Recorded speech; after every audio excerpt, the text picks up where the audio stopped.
Ya, halo YouTube, kembali lagi di channel FC Catur.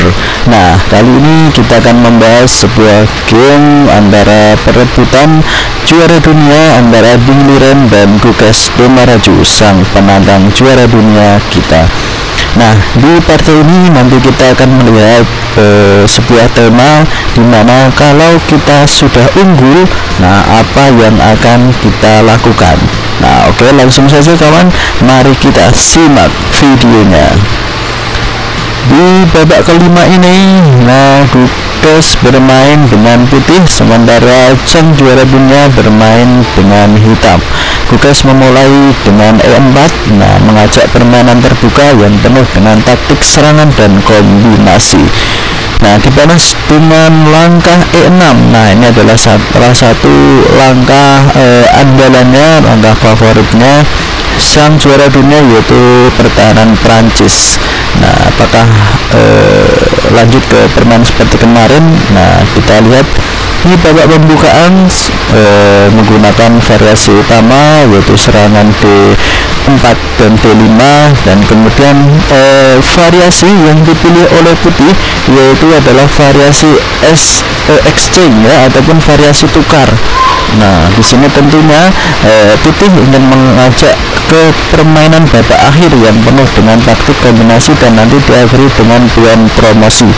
Nah, dan di sini dibalas dengan putih memakan dengan pion, otomatis menerima ajakan bermain dengan variasi tukar ini kawan.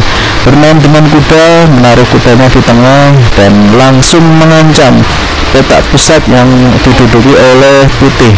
Nah, setelah itu dipertahankan pionnya, mempertahankan petak pusatnya dengan D4. Nah, di sini dibalas dengan C4, mengusir gajah dan kemudian gajah diturunkan. Nah, karena jalur ini sangatlah menguntungkan bagi putih. Nah, berikutnya gajah dimainkan ke D6.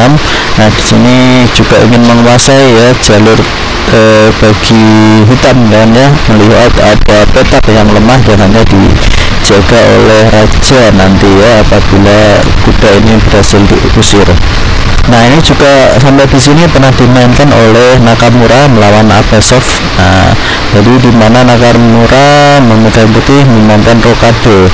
Dan di sini, nah langkah kejutan dari putih yaitu memainkan menteri ke petak E2. Nah, di sini tujuannya apa?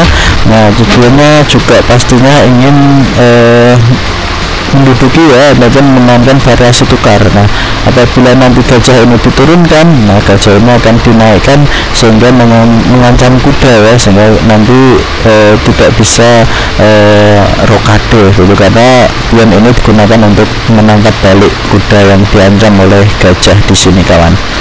Oke, lanjut variasi, maka dari itu hitam memilih menteri ya yang menutup langkah skat, kemudian dimakan. Dan di sini uniknya, nah biasanya ini yang gajah yang memukul pion E. Nah, tapi di sini sang juara dunia memukulnya dengan raja. Nah, di sini mungkin tujuannya mereka berpikir kalau sudah tidak ada menteri, pastinya ini sudah aman ya apabila tidak rokade. Tapi putih menjalankan variasi rokade kawan, untuk menyerang di sini kawan bentengnya supaya mengamankan di jalur terbuka. Nah, di sini putih dan hitam tentunya melihat ya ada pergerakan benteng, maka dari itu dia ingin menukar bentengnya.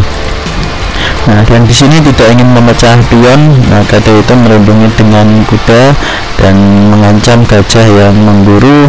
Nah, ini sekarang gajah ya yang ingin diserang di sini nanti akan dieksekusi.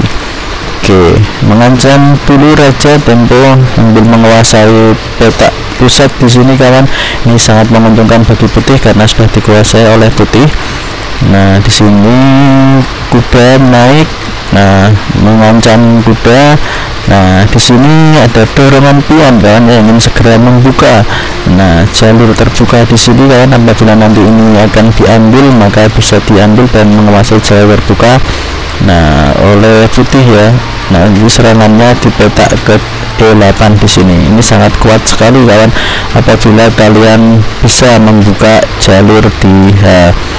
Oke, ini sudah dibuka jalur H, setengah terbuka, tinggal menunggu lawan kita apakah nanti memindahkan kudanya kemudian nanti bisa membuka jalur H. Oke, pertukaran seperti biasa. Dan di sini ada pion ya yang sudah menggantung dan mendekati petak promosi yang perlu diwaspadai bagi putih kawan. Nah, dan di sini ada langkah sebenarnya nggak kesalahan kawan ya. Nah, di sini ada langkah kesalahan. Nah, memukul pion, memukul gajah menggunakan pion. Nah, tentunya ini bukan langkah yang akurat dari putih karena memutus pion ya, dan nanti bisa lemah karena bisa diusir juga, bisa dieksekusi ya. Gajah turun nanti akan menjadi lemah di sini kawan. Saya nanti dibantu dengan kuda. Nah, seperti ini, narik ke sini juga menjadi sangat lemah sekali. Karena itu sebenarnya lebih bagus memukulnya dengan benteng di sini kawan. Nah, ini jauh lebih bagus karena nanti kalau variasi tukar, nah di sini nanti akan diambil oleh pion, tapi pion ini sudah cukup kuat ya karena sudah tidak ada yang mengancam lagi. Oke kawan. Nah, mungkin langkahnya akan menjadi seperti ini kawan ya. Kalau misal diambil oleh benteng itu nampak lebih seru dan komplikatif, membiarkan pion diambil. Nah, seperti ini itu lebih menguntungkan kawan ya, mungkin dianggap lebih menguntungkan putih, maka dari itu tidak berani mengambil dengan benteng. Oke, langkah kedua puluh 3 kawan, Mas kemudian mengambil kuda dan di sini ada pion yang menggantung di sini ya, pion D3 mendekati petak promosi yang perlu diwaspadai oleh putih.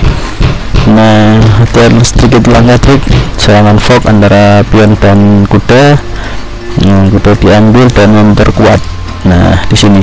Nah, seperti kalian lihat evaluasi boardnya sudah menunjukkan ini adalah keunggulan bagi hitam. Nah, ketika kalian sudah unggul di posisi ini sudah memasuki endgame, apa yang akan kalian lakukan? Nah, di sini juga langkah bagus kawan. Nah, sebenarnya ini bukan langkah bagus karena kalian sebenarnya bisa memainkan nih, nah, gajah ke sini kawan.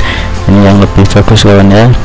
Nah, tapi di sini mempertahankan, ini tidak dipertahankan kawan pionnya dan malah mengambil variasi tukar. Nah, harusnya ini juga mundur kawan ya. Nah, tapi sang Ding mungkin sudah terlalu lelah karena sudah bermain 1 jam lebih.